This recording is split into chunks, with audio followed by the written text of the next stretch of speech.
June 8, 1981.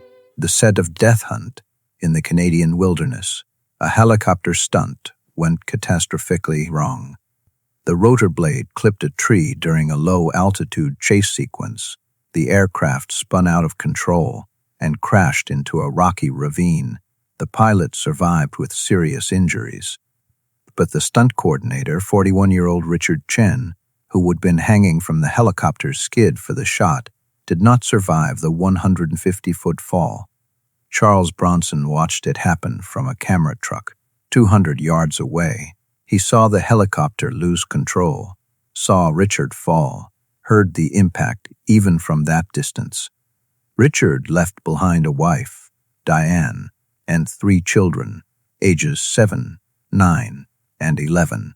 2 weeks after the funeral, Diane Chen received an envelope, no return address. Inside was $5,000 in cash and a typed note on plain paper. For Richard's family, a man who died making movies better deserves to have his family taken care of. This will come every month. Use it for your children, a friend. Diane thought it was a one-time gesture from the production company or insurance settlement. The envelope came the next month, and the next, and the next. For 20 years, until Charles Bronson died in 2003, Diane Chen received $5,000 every month. She raised her 3 children, put them through college, and never knew who was sending the money. This was the second stunt family Charles supported in secret for decades.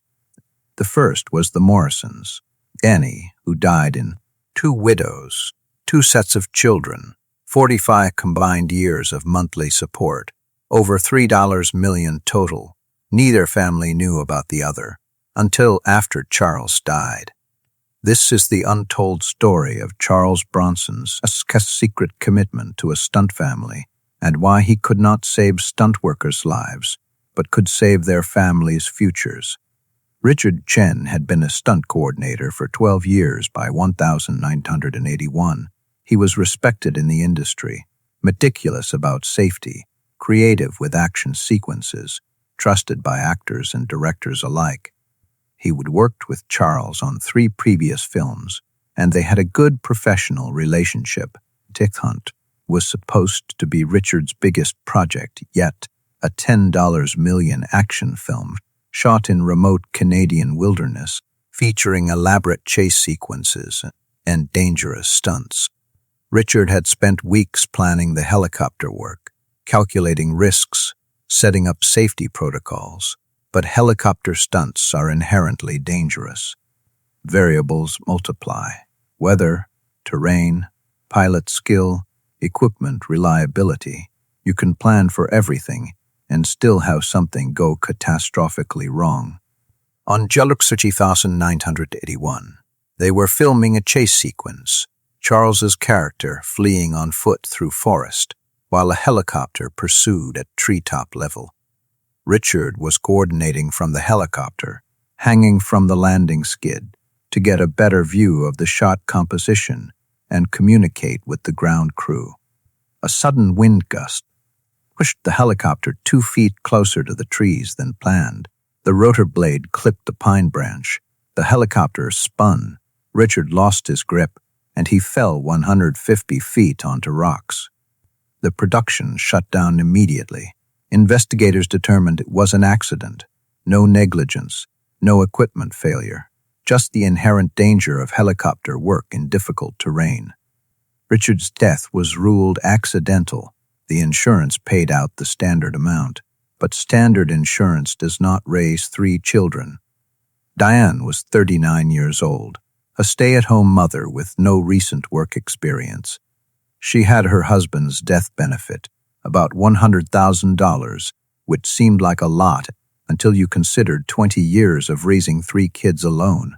Charles attended Richard's funeral in Los Angeles. Small, mostly industry people who would work with Richard. Charles sat in the back, said nothing to anyone, left immediately after, but he could not stop thinking about Diane and the 3 kids. About the 7-year-old who had just lost his father, about the 11-year-old who would have to navigate teenage years without a dad, about Diane trying to figure out how to survive financially while grieving.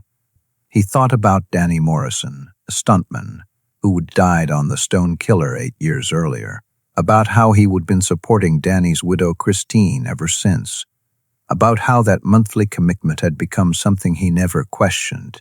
It was just part of his life now, like paying rent or breathing. Richard Chen's family deserved the same. 2 weeks after the funeral, Charles set up the same system through his accountant. $5,000 in cash, mailed monthly to Diane Chen's address, from an anonymous source. No checks. Checks could be traced. Just cash, reliable as sunrise. The amount was carefully calculated, enough to cover mortgage, food, basic expenses. Not so much that it would raise suspicion about the source or create dependency. The goal was stability, not wealth. Diane Chen used that first $5,000 to pay the mortgage and buy groceries. When the second envelope arrived, she called her lawyer asking if this was part of Richard's insurance settlement. The lawyer said no, the insurance had already been paid in full. Then where is this coming from? I have no idea, but if someone wants to help your family anonymously, I would suggest accepting it gratefully. So she did, month after month, for 20 years. The money allowed Diane to stay home with her children through their critical developmental years. She did not have to immediately find work. She could focus on helping her kids process their grief and maintain some stability. When the kids got older, and Diane did eventually return to work as a school secretary, the monthly money went into college funds. All 3 children went to university, something that would have been financially impossible without the anonymous support. Tommy, the youngest, became an engineer. Sarah, the middle child, became a teacher. Michael, the oldest, followed his father into the film industry, but as a cinematographer, not a stunt coordinator. I wanted to be close to what Dad did, but Mom could not handle me taking those risks, he said later. Diane tried repeatedly to find out who was sending the money. She hired a private investigator in 1985. He traced the envelopes to a post office box registered to a law firm, but the law firm refused to identify their client, citing attorney-client privilege. She contacted the Death Hunt production company, asking if they were behind it. They were not. She called the stunt coordinators union, thinking maybe they had some emergency support fund. They did not. The mystery consumed her for years. Who cared enough about her family to send $5,000 every month for decades? And why anonymously? She developed theories. Maybe a wealthy producer who felt guilty about Richard's death. Maybe a stunt safety advocacy group using her family as a test case. Maybe Richard had taken out some secret additional life insurance she did not know about. She never guessed Charles Bronson. Why would she? They would met once at a rap party years earlier, shook hands. Brief pleasantries. That was the extent of their interaction. She knew Richard had worked with Charles, but Richard worked with hundreds of people. There was no special connection, no reason to think Charles would take personal responsibility for her family's welfare. In 1095, 14 years into receiving the monthly envelopes, Diane was diagnosed with breast cancer. The medical bills were enormous, even with insurance. She started using the monthly money for treatment costs, telling herself she would pay it back somehow when she recovered. She survived. Surgery, chemotherapy, remission. But the financial stress had been crushing. Without the anonymous support, she probably would have lost her house. In 1999, after 18 years of monthly envelopes, Diane wrote a letter to the post office box, not expecting a response but needing to express her gratitude. To whoever has been supporting my family since 1981, I do not know who you are or why you have done this. But you have given my children a future they would not have had. Tommy graduated engineering school last year. Sarah is teaching second grade. Michael is working in film production, following his father's path, but safely. I beat cancer in 1995, partly because your money meant I could afford treatment without losing our home.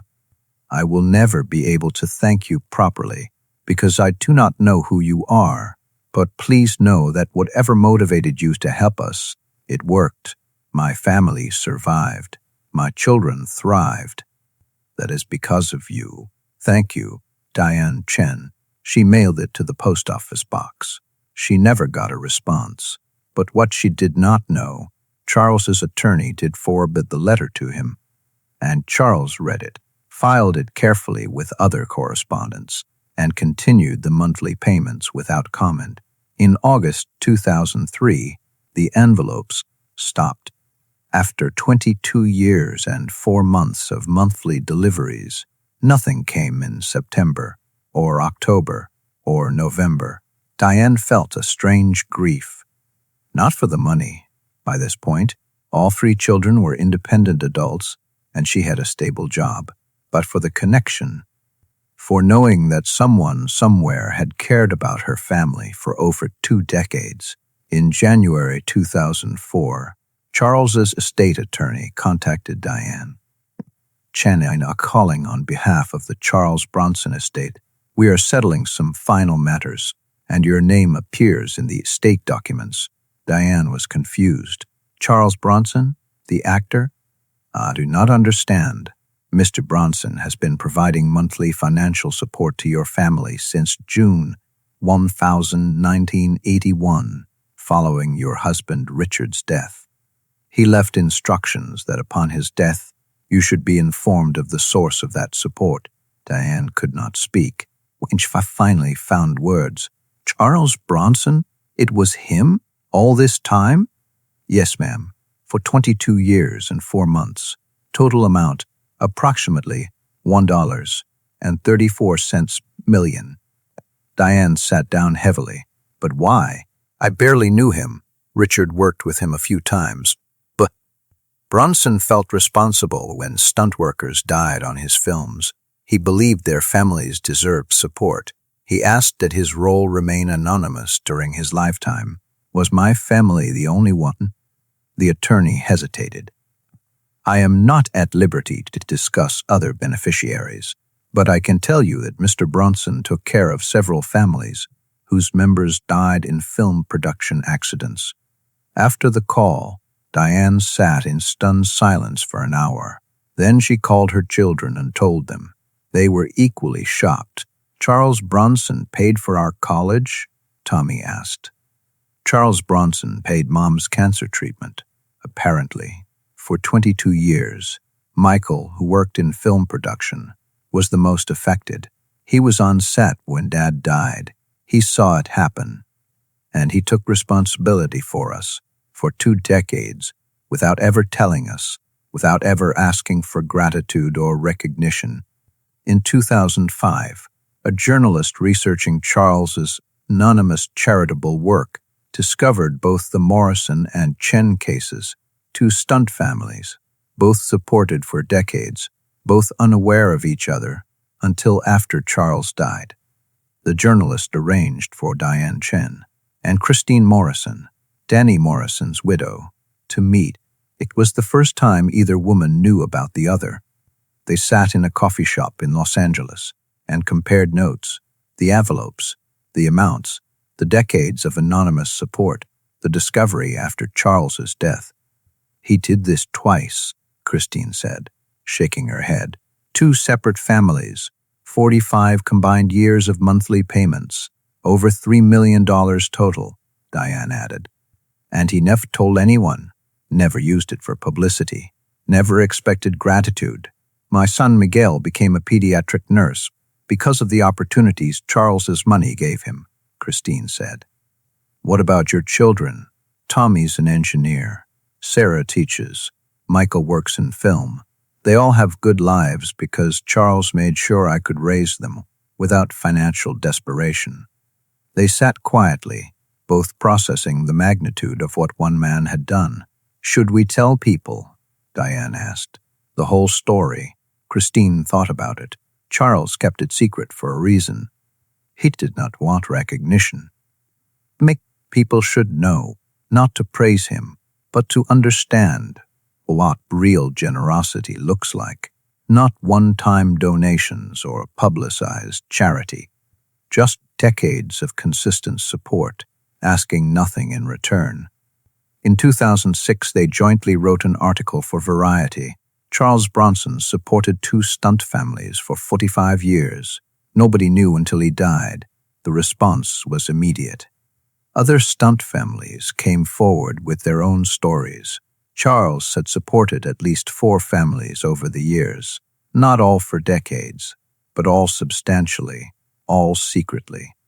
The pattern was consistent. Stunt worker dies. Charles quietly takes financial responsibility for the family, maintains support until the children are adults, never reveals his role, instructs his estate to inform the families after his death. Total amount across all families, approximately $4.02 million, over 30 years. A stunt industry safety organization proposed naming an award after Charles, the Bronson Award for supporting stunt families. The first recipients were the children of workers who would died in production accidents. Tommy, Sarah, and Michael Chen attended the ceremony. Tommy gave a speech. "Charles Bronson never met me or my siblings as adults. He saw us once at our father's funeral, when we were just kids. He had no obligation to us. But for 22 years, he made sure we had a future. That money was not just financial support. It was a message. Your father's life mattered. His death was not acceptable. And you deserve a chance, despite what was taken from you." Charles gave us that chance, and now all 3 of us are contributing to society. An engineer, a teacher, a filmmaker. We exist in these careers because Charles Bronson believed he deserved opportunities our father's death might have stolen. He never wanted recognition for this, but we are recognizing it anyway. Because generosity this profound, this sustained, this selfless, that is a legacy worth honoring. June 8, 1981. A stunt coordinator fell 150 feet and died. June 1. Charles Bronson started writing checks that would continue for 22 years. August 2003. Charles died, and a widow finally learned who had been supporting her family for over 2 decades. $1.34 million to the Chen family, $2.04 million to the Morrison family, millions more to other families, all given in silence, all maintained for decades, all revealed only in death. Charles Bronson could not save stunt workers' lives. The danger was inherent in the work, the accidents often unavoidable, but he could save their families from poverty. He could give their children futures. He could make sure that when a man died making a movie, his kids still went to college. That is not Hollywood. That is not publicity. That is just a man who had grown up poor, who understood what it meant to lose a father, who had the means to prevent other children from experiencing the poverty that had defined his childhood. 2 widows, 8 children total, 45 years of combined support, over $3 million. And until Charles died, neither family knew about the other. Neither knew the source. Neither could say thank you, because Charles Bronson did not do it for thanks. He did it because stunt workers died making him look good on screen, and that debt did not end when the insurance paid out. It lasted decades, until the children were raised, until the families were stable, until Charles Bronson died, and they finally learned who had been carrying them all those years. The tough guy who supported 2 families for decades, the action star who quietly gave millions to widows and children. The man who watched men die on his sets and decided their families deserved better. That is the real Charles Bronson, the one who mattered most.